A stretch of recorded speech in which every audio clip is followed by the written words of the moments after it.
Hi, everyone. I'm Rebecca Tolin. I am back today with another amazing recovery story out of the UK. I'm speaking today with Gigi Cockell, who first felt very ill when she was only 16. Doctors diagnosed her with POTS and Ehlers-Danlos syndrome, and she continued to get worse over the years. She was eventually diagnosed with other things like fibromyalgia, chronic fatigue, and interstitial cystitis, until she finally found this mind-body approach brought forward by Howard Schubner and John Sarno and made a remarkable recovery. So Gigi, I'm so happy to meet you. You have been through so much at a very young age, but fortunately also discovered this work at a young age. Yeah, absolutely. Thank goodness I found it so early because, well, in my experience, I had so many different symptoms cropping up. So it was a real blessing in disguise to have experienced that so young, but also to have recovered so young. Absolutely. And especially when you were told you would have to live with this the rest of your life. And here you are 16 and in your early 20s.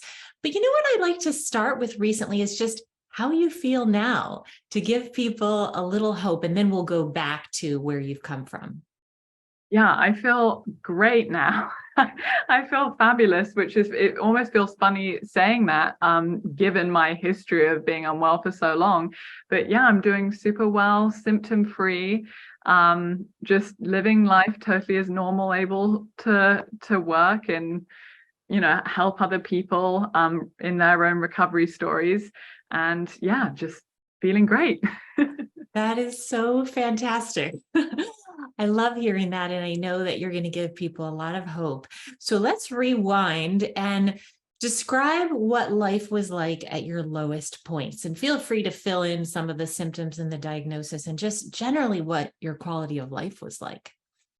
It was really difficult, really, really difficult.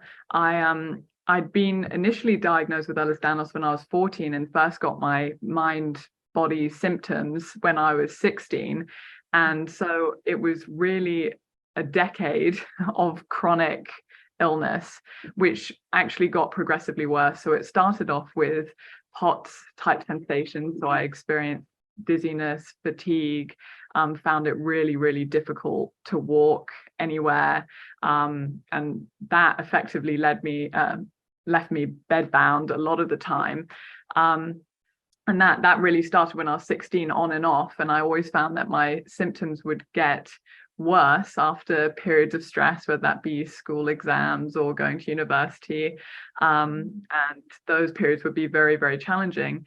And this sort of developed into, as you mentioned, fibromyalgia. So I had a lot of widespread pain, a lot of neuropathy. So I had bizarre sensations, feeling like an egg was being cracked on my head, and I would feel what felt like the yolk trickling down. And when it reached just above my eyes, I'd start to feel really dizzy and faint and like I was about to pass out.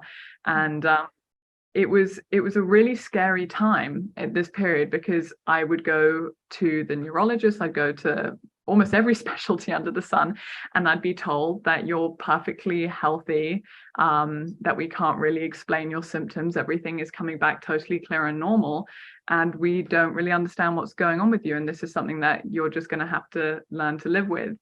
Now, that's terrifying. You're Yes. young and you already feel like you're losing out so much on a normal life experience. And then when I started to develop interstitial cystitis type sensations, it started with a feeling of pressure, of urgency, of frequency. And it just got to the stage, this then developed into full-blown pain in combination with all of these sensations that was totally unbearable and left me being looked after by my mum entirely. So the low points were really challenging. I had no contact with any of my friends, no ability to socialize, and was really reliant on, close family members to look after me. Wow. I'm so empathetic. I remember having these sensations in my brain where I would tell doctors it was on fire. And then other times, like, it felt like something was like eating my brain.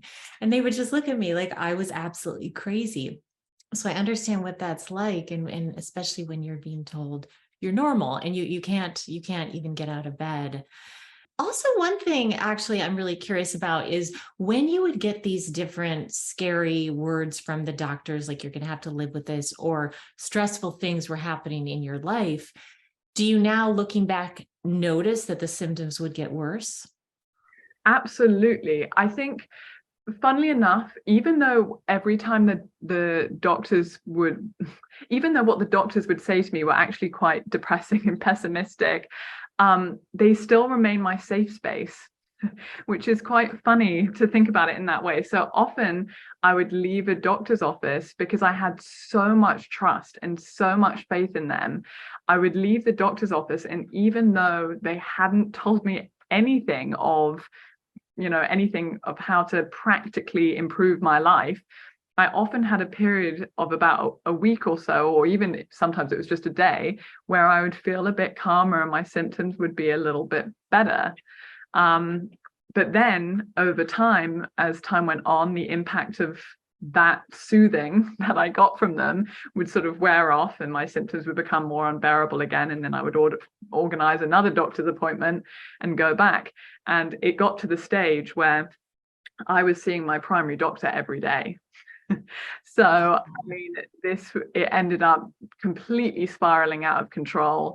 And the impact that those visits had on me became, it became less and less impactful because my symptoms were becoming more and more severe.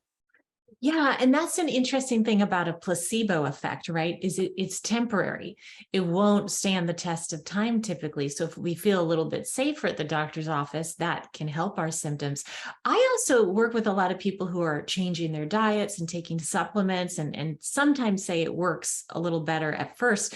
And I think that often is the placebo effect. If something makes you feel safe and you believe in it, it can help you for a while. But of course, we have to get to the root of it. Now, of course, there's the nocebo. So when doctors are saying you're not going to return to a normal life, and I know they told me, like, you will have to live with these symptoms forever. And I was in my early 30s with chronic fatigue syndrome and interstitial cystitis. And I would notice I would just spiral down after that. I didn't know at the time. I wasn't linking these symptoms to emotions and the brain's perception of safety, but that's utterly key. Totally. I think that when I even first found out about mind body work, I kind of assumed, well, I took it as really a huge insult. And I would occasionally have conversations with doctors where they'd say, are you an anxious person, as part of writing the history? And I would immediately say no, even though I am actually naturally an anxious person. But I would immediately say no. Because I would think to myself, I can't be told that this is just anxiety, that this is just an emotional response, because what I was feeling just felt so physical. And I really struggled to get past that aspect of it. Oh, completely. And I think there's not an understanding, certainly in the medical system or even in society, that anxiety is a physical experience. I'm the same way. I was sort of like, no, I'm not anxious. And I really didn't see myself as anxious, but I do run hot and anxious even to this day, even with all my practices, but they're more, it's more under the surface. So I am really curious then what the turning point was for you, Gigi. So I think actually, funnily enough, the turning point came from something medical. My mum had previously discovered this work. She'd come across a podcast talking about chronic pain and the developments in neuroscience. And she had listened to a couple testimonials and had thought, oh my goodness, Gigi sounds exactly like these people. This has got to be what she's dealing with. And me, on the other hand, I came from a scientific background, and I'd done biology at Oxford. So I was spending my whole time reading scientific paper after scientific paper after scientific paper. And so she came to me with this and said, I really think that this is it. I think we found it. And I said, absolutely no way, not interested. And so I was really at the time on board, particularly with my interstitial cystitis, with the idea of one of the theories was that it was an infection. And I was really on board that train.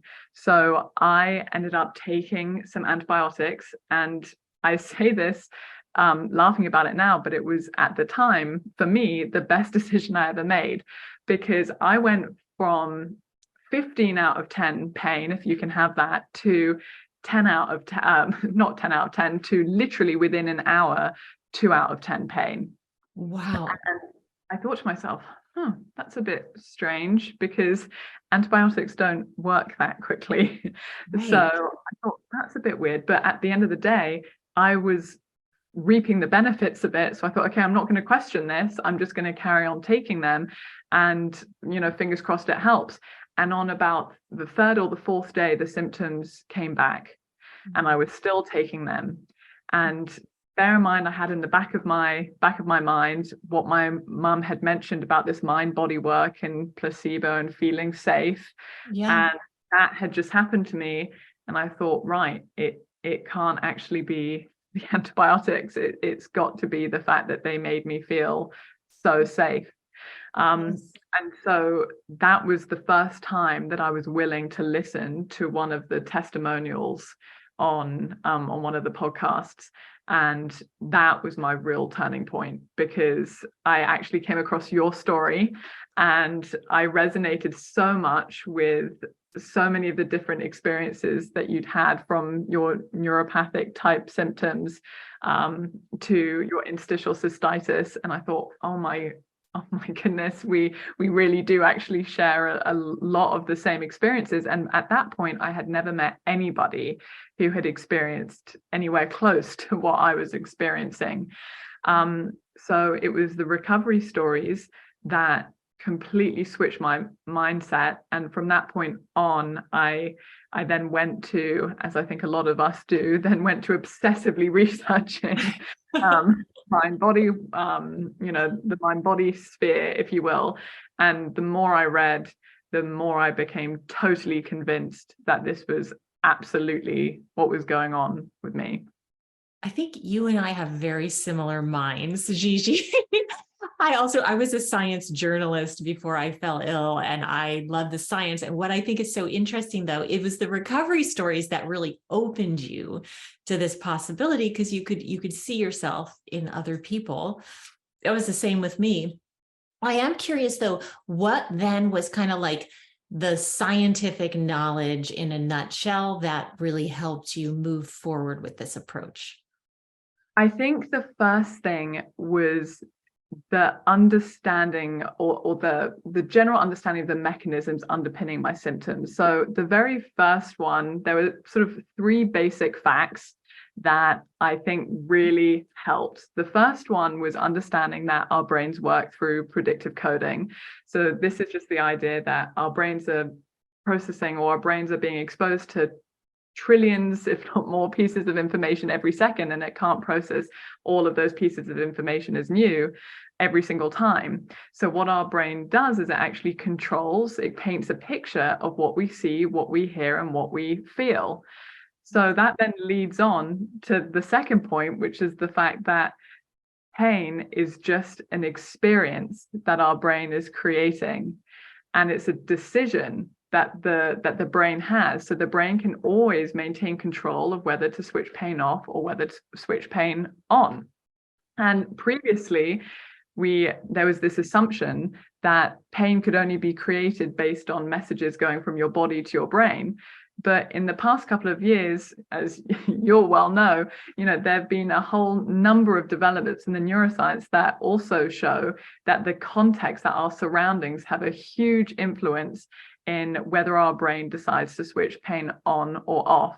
So if our brain views our surroundings as dangerous or threatening, it can switch on pain, even in the absence of structural damage. So that was key to me, because I thought, okay, I actually can experience incredibly severe symptoms in the absence of any structural problem. That to me was mind-blowing as a fact. Yes. And I think the third point that was arguably even more crucial was the fact that it was all very well and good understanding, okay, that this is how the brain works. The brain is working through predictive coding, and pain is a decision that the brain makes. But what does that say about my ability to recover? And the thing that really filled me with hope, and the thing that really determined whether or not I felt that I could get better, was learning that the brain is neuroplastic until the day that we die. Mm-hmm. So everybody has the opportunity to rewire our brains and recover. And I always say now to everybody that I speak with, of course, of all the people in the world, because I think everyone has a little bit of doubt of maybe I'm the 1% whose brain isn't neuroplastic, maybe I'm the 1% that can't get better. Mm-hmm. And of all the people who are suffering from mind-body syndrome are the most likely to be able to rewire their brain, because we've all rewired our brain to experience pain. Yes, I love that. So that's brilliant. Yeah, so it just demonstrates that we absolutely can rewire our brain. We've already done it. We just need to do it in the opposite direction. And that's a lot easier when you're filled with the knowledge of how the brain works and the fact that you're going to be fine. Oh, I love that you explained that science in such just a succinct way.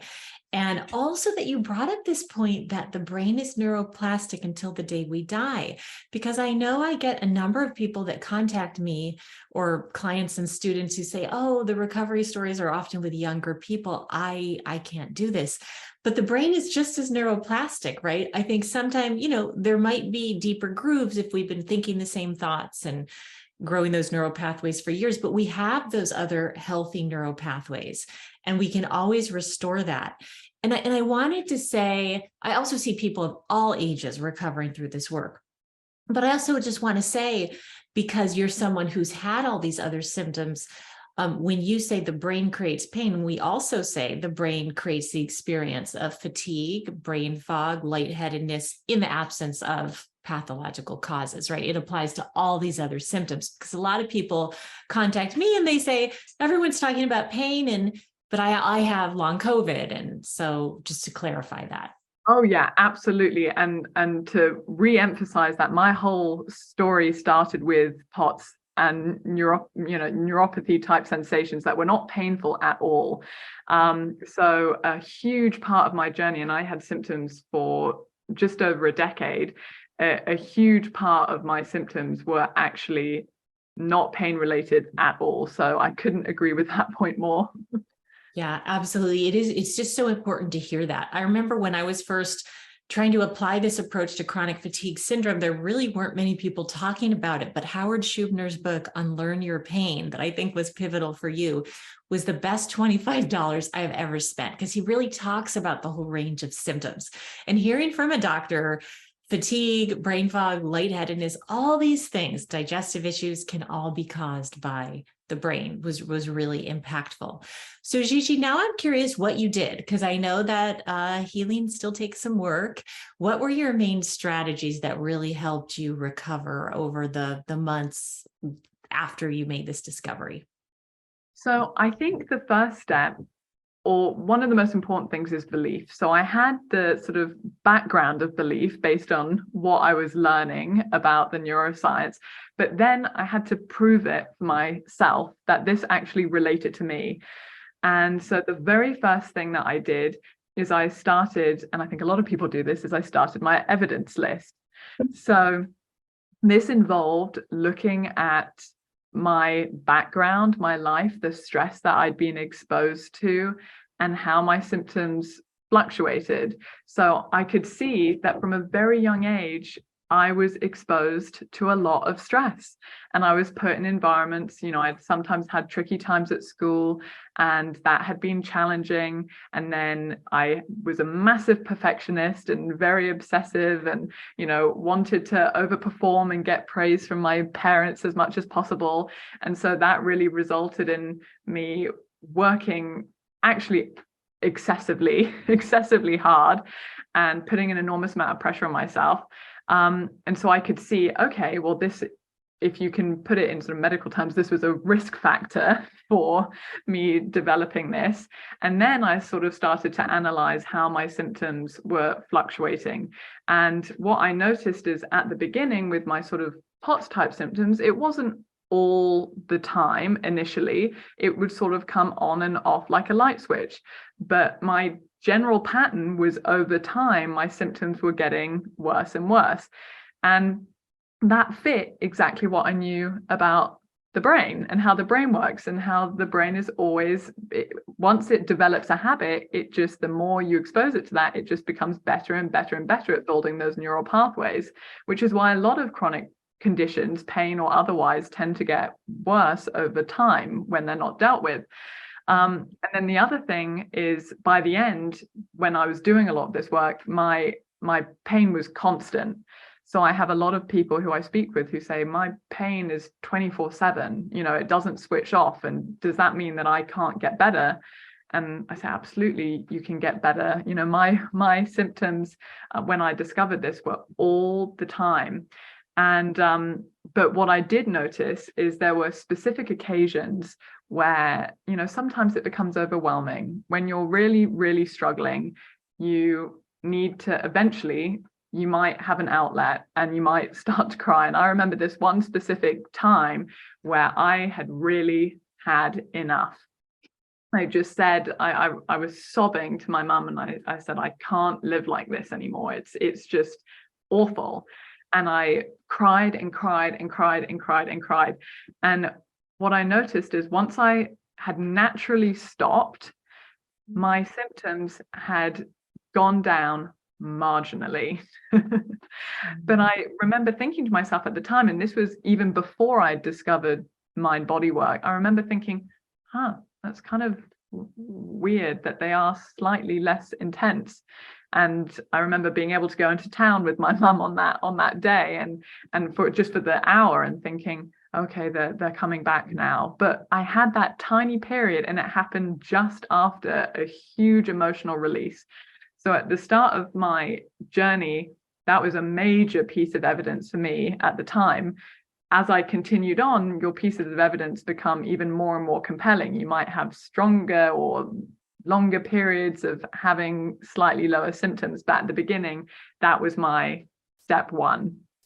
Yeah, I think that's so important how you laid that out, Gigi, that really when there's inconsistency in the symptoms, when they come on, how long they come on, how severe they are, that really shows that physical issues don't act that way. Our arm doesn't become less broken when we're on vacation. And so this is evidence, and it can be like a daily practice to convince your brain, your subconscious brain, that these are neuropathic symptoms, and that, like you said, you can recover. And that also leads me to another point, because you brought up this emotional release that naturally happened, that of course children have, right? Like they cry and then they just suddenly jump up and start playing. But so many of us are trained out of that. And I think probably you and I are both pretty cerebral, I'm guessing. And maybe that doesn't come as naturally. So I'm curious then how you worked with the body, with emotions, and with the somatic experience of your symptoms as part of your recovery. So I think just having that understanding of, oh, wow, it's not an insult for somebody to say that your emotions are linked with your mind. In actual fact, it's just developing a greater understanding for what is going on. And it doesn't mean that it's all in your head. It's just that the body is completely linked with the mind. And I actually view crying as the perfect example of that. When you're crying, you have water flooding out your eyes. That is a very, very physical process that is happening with our bodies, and yet it's entirely linked to emotion. So it's kind of funny how we can have this disconnect between the idea that our emotions are linked with our mind, when every day we have reminders of that.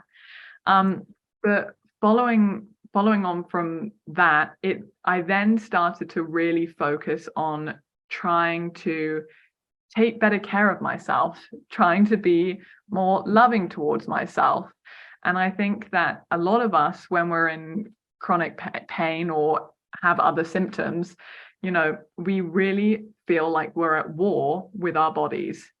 And I think a lot of my work was really actually understanding that this was just a huge protective mechanism, that my brain this whole time was just trying to help in the best way it knows how. And the ways that all of our brain have evolved the danger alarm signal that exists in our human body is pain or other autonomic symptoms. It's our physical experience. That's the danger alarm signal that our brain has evolved to use. And so it was only using the tools that it had available to it. It couldn't directly communicate that actually a lot of my life I'd felt threatened or not particularly safe or not particularly comfortable. And the only way it could express that was through my body. And when I recognized that, I, over time, found myself developing a whole new appreciation and understanding for why I actually was the way I was. And I found that very healing. Yeah, that's so important to sort of move from that place of being at battle with ourselves and our body and being frustrated, or even once we learn this approach, then we can even be in a battle with our brain or our nervous system. Like, why is it, working against me?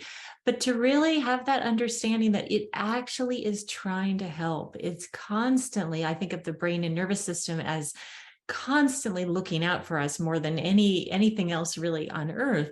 And it only can communicate, as you say, through sensations. And when it's given all the data that you were, Gigi, like whatever your early childhood experiences were, but even what you explained, all the diagnosis from doctors, all the symptoms, how that impacted your life, your studies, not being able to function, having to be taken care of by your mom when you're trying to, be in your 20s and create your own life. All these things are so scary to the brain and nervous system. So I love that you came into that balance. I've found self-compassion to be really an important antidote for me for the really hard driving personality traits like the self-criticism, the self-pressure, and perfectionism, and all of that.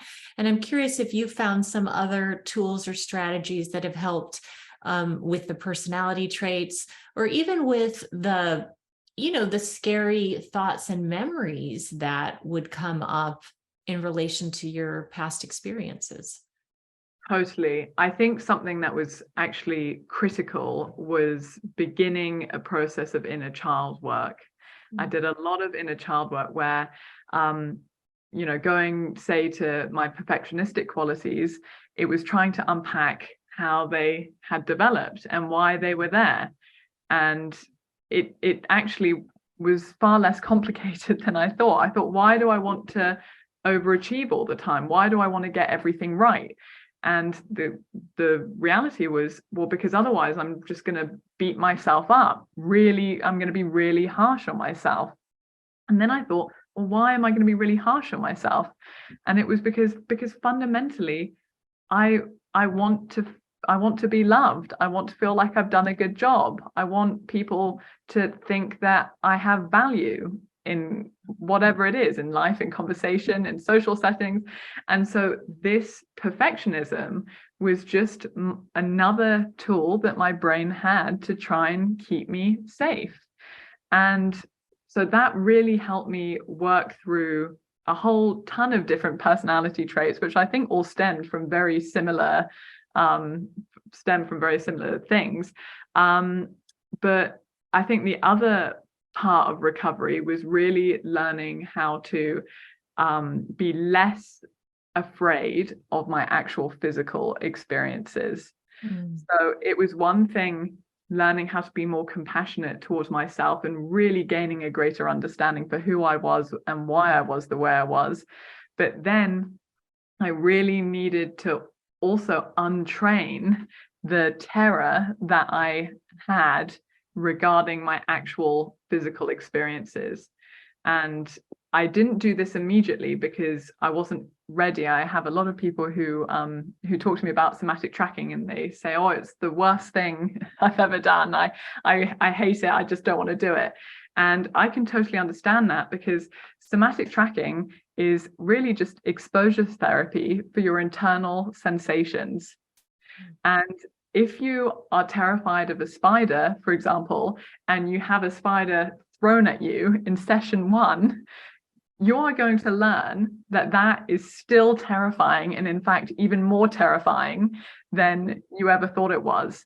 Whereas if you take it gradually and start off with the spider in another room and then bring it in slowly over time, slowly get used to it, then that's how you learn that it's safe. And it's really the same with our internal sensations. We have to build up the belief truly that we are healthy, that we are safe, that there is nothing wrong with us. And that allows us then to be able to look at our symptoms with less fear and actually with more confidence. And at that point, somatic tracking becomes such a great tool, because it's a really good way of demonstrating to your brain, look, I'm able to look at these sensations, I'm able to be present in my body and still feel calm, which then allowed my brain to learn that these sensations were actually not as terrifying and not as awful as we had trained ourselves to believe. Absolutely. I mean, with somatic tracking, we're going into the very sensations that we're doing everything in our power to avoid feeling, because they're painful. They're so uncomfortable. For me, somatic tracking was probably my number one tool in terms of how I really recovered, because I would be with the sensations and they would morph into emotions. And actually anger would come up and all kinds of things. But yeah, I didn't necessarily go right there. And I know the way I teach students is like we first bring in more neutral or even positive sensations, right? Like awareness of the breath, or something called orienting by Peter Levine, which is just sort of orienting to yourself in your environment. I actually have a video on that I'll link. But for some people, and especially if they've been disassociated from their body, we need to kind of go slowly. But it sounds though like then once you were ready and you had the knowledge, these sensations are not dangerous, somatic tracking was really helpful for you. Hugely helpful. Like, similar to you, it was one of the most useful tools, but it took me a while to get there. Yeah, and that's important for people to hear. If they think, oh, well, this isn't working for me, it can just take some time and kind of setting up the right foundation to get there. I'm also curious, Gigi, when you said you did inner child work, if that was journaling or writing or with a therapist, or kind of what other modalities you used. So I think that was largely driven by, or it was largely in the form of meditation, self-reflection. I had done expressive writing prior to that, almost at the very beginning of my journey. And I actually found the expressive writing to be incredibly useful for expressing or processing traumatic events that I dealt with previously in a safe space. And at the time, I didn't really have the option to speak with a therapist. And at the time, I wasn't even sure that I felt comfortable saying all of this. And so I really found expressive writing to be a very healing, safe space for me to be able to write whatever I needed to write, without worrying about anybody reading it afterwards.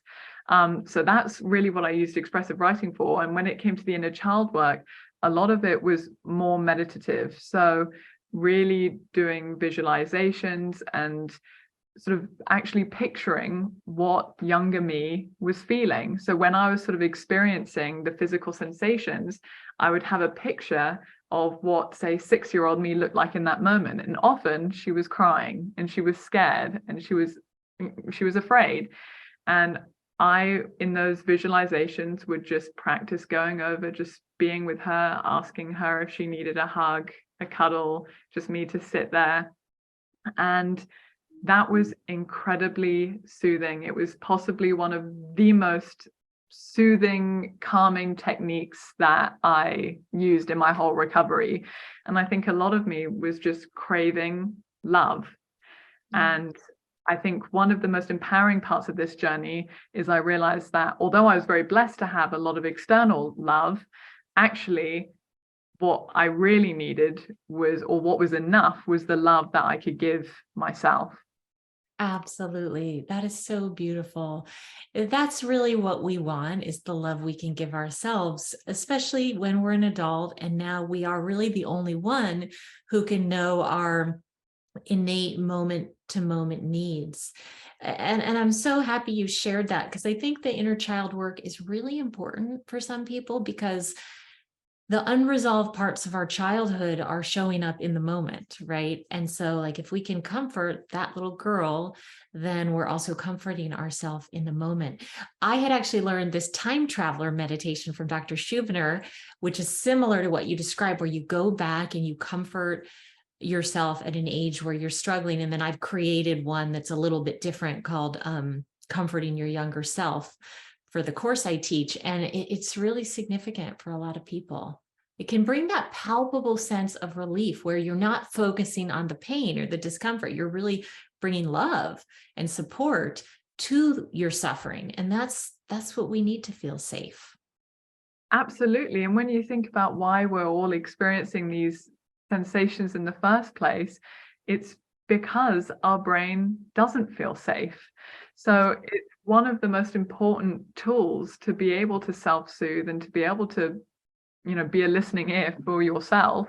It's one of the most important steps in recovery of sort of realizing that you are worth it and that you don't need to gain the validation or the assurance that you can get better through somebody else, but you can actually prove that for yourself. Yeah, it's so beautiful. And that's why this work is so enriching for our life, not just for our physical symptoms. One thing I'm really curious to ask you about, Gigi, is, as you know, a lot of times people really, they have the diagnosis like interstitial cystitis or POTS or Ehlers-Danlos, and they really want to know, how do I recover from this? And generally it's the same way for all these symptoms because they have the same cause. But going through your list, maybe sort of the main ones, especially the three I just named, were there any particular tips that helped you for the different diagnoses, or was it really just all this work we're discussing and they all started resolving? I think that you're totally correct in that the work is largely the same for all of these things. I think there will always be the reason that certain conditions persist or last longer than others are because those symptoms generally are the ones that bother you the most. And so that's why your brain continues to perceive them as dangerous, and then you end up in this feedback loop that can last a little bit longer. So I think that there were specific symptoms. For example, with my POTS, when your heart is racing, you've got adrenaline pumping, you can't see because your blood pressure is so low. Those are all quite startling experiences that are bound in the moment to make you feel extraordinarily anxious. Adrenaline in itself puts you in fight or flight. So in the moment, whenever I was experiencing those sensations, once I'd found out about this work, I reminded myself of one simple fact, and it was that you have a 100% survival record for these sensations. Because the POTS ones, really in that moment, I felt in acute danger. With the pain, I was just in horrendous discomfort, and I was just totally fearful of the severity of the symptoms. So with the interstitial cystitis symptoms and the other pain symptoms, it was really learning that they could be unlearned and that I was going to be okay, and I understood why I was experiencing them. But with the POTS type sensations, because they came along with this acute, do I need medical attention right now? I think that the thought that this has never actually resulted in a medical crisis. Yes, I went to hospital multiple times, but it was because I felt like I needed medical attention rather than actually in that moment having an acute problem. Yeah, I love that 100% survival rate. Those are powerful words, and they're true, right? And they're always more true than the fear-based thoughts we're thinking. But it really takes a lot of finesse when you have symptoms that could literally be life-threatening, like heart-related symptoms, to realize when this is a neuroplastic process.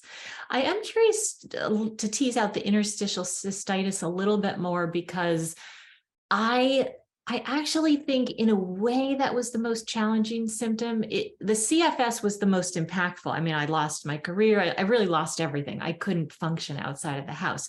But in some ways, the interstitial cystitis was more challenging because, as you said, the pain was like a 15 out of 10. I literally would go to the emergency room multiple times and initially did have a lot of urinary tract infections, but then it morphed into interstitial cystitis. So it was hard to determine what was what. And I'm just sort of curious if there were any nuances you had in your recovery, like you feel you have to go to the bathroom constantly, but did you learn to kind of remind yourself, no, it's okay, I don't need to, and I'm going to just sit here and breathe? Or how did you deal with these flare-ups?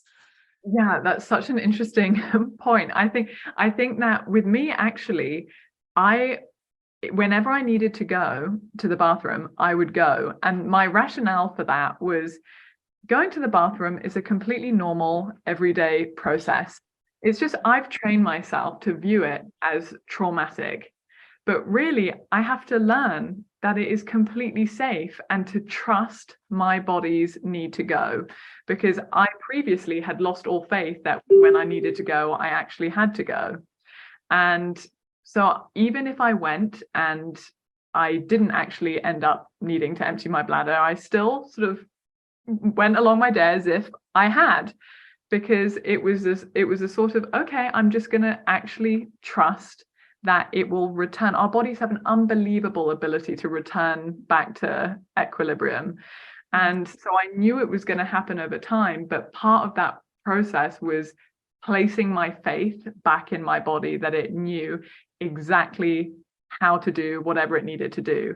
Yes. And now I liken it to, if we get a paper cut, we don't think to ourselves, oh my gosh, I'm so terrified that the pain from this paper cut is never going to go. I'm terrified that it's never going to disappear. We just know that our brain knows how to switch the pain off. We don't even think about it. We just say, oh, it's going to heal and it's going to go away. And we carry on doing what going along with our daily lives. And the same approach should be taken for this as well. Our brains, we don't actually need to teach our brain how to not switch on symptoms. Our brain knows how to not switch on symptoms. It's never the input that we've been giving it is that it needs to continue generating symptoms. Yes. So I really wanted to try and rather than sort of detangle, if you will, or try and work out what was neuroplastic and what was not, I just took the approach, it didn't matter. Yeah, absolutely. I really came to a very similar conclusion, because when you have those symptoms, it's an act of self-trust and also compassion to do what you need to do, while you're keeping some mindfulness and some awareness that there may be an overreaction because of the perception of danger. But I think, yeah, reconnecting with the body in a safe, trusting way has also been so important to me. And it's a daily process, right? It really is, because we can all sort of fall back into these personality traits. So Gigi, I'd love to close with two things. One is asking you what you're doing today, because I know you felt so passionate about this work and it really shifted your whole purpose. And then just if there's any closing words you have for people who are struggling with any of these symptoms.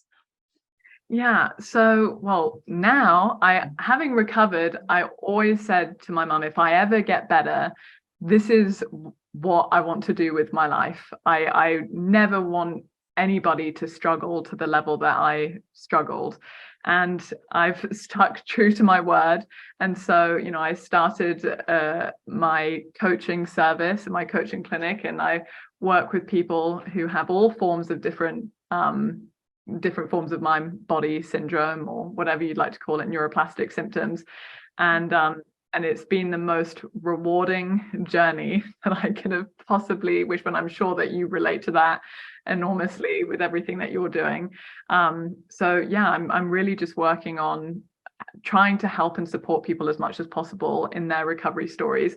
But also another huge passion of mine is trying to change the medical guidelines so that people can have access to this work faster. And I always say that it's quite funny, because had it not been for my mum, I was spending 24 hours a day, probably not quite if I was ever getting a second of sleep, but I was spending multiple hours a day researching everything that I could, and not once did I ever come across this work. And possibly, yes, I was looking in the wrong place, but I shouldn't have really. I was reading academic paper after academic paper, and what we know now is this has been demonstrated in the scientific literature. So I should have come across it, but I didn't. So my real passion is demonstrating the success of these approaches, these mind-body approaches in healing chronic pain. So currently I'm writing up case reports demonstrating its effectiveness with interstitial cystitis, but I really hope to continue on in that academic line of work as well, and demonstrating it in other ways as well. That is so important. And I thank you for that work, because it does need to come into mainstream medicine. I've been lucky enough to consult on a clinical trial through Harvard on COVID long haul. It's actually a pilot study, but the results are so impressive. And we need that research and those papers, and that's what eventually will shift medicine. In terms of your coaching, how can people reach you? So probably the best way would be through my website, which is thepainpractitioner.com, www.thepainpractitioner.com. And then my email and contact information is on there. Wonderful. It's so important that people can find practitioners that they trust. And what I hear a lot is who have been through it, right? Who really understand it. And you have been through so much. I know you're so deeply passionate about it and insightful. And just, are there any closing words you want to leave people with who still, they might even believe in this approach, but they're still struggling with the symptoms? Yeah, so I think the main thing is you can get better, and you will get better. And it's really this, there is absolutely no one who falls short of the rule that your brain is neuroplastic until the day that you die. And so, everybody has the ability to get better. And I know how difficult these experiences can be, but there really are no symptoms so severe or no length of time that is too long that means that you cannot get well. And I passionately believe that. Oh, that is just such a beautiful note to end on. Gigi, thank you so much for talking with me today and sharing your story. I so appreciate it. Of course, thank you so much. And I just want to say, for anyone else out there, I think you can see from Gigi's story that it's possible to recover from such a wide range of symptoms through this approach, no matter where you are on your journey. If you want to try a free meditation like the one we were talking about, you can sign up for a somatic tracking audio on my website at rebeccatolin.com/newsletter. Now, if you resonate with this approach, but you're struggling to find your own recovery, I created my Be Your Own Medicine course to help you. I present the knowledge and practices to heal from POTS, fibromyalgia, CFS, long COVID, and other mind-body symptoms. We have an amazing team to help answer your questions, including Gigi. You can find out more at rebeccatolin.com/course. And if you enjoyed this video, give it a like, leave us a comment, and subscribe to this channel for more videos. Thanks so much for watching. And remember, you have what it takes to be your own medicine.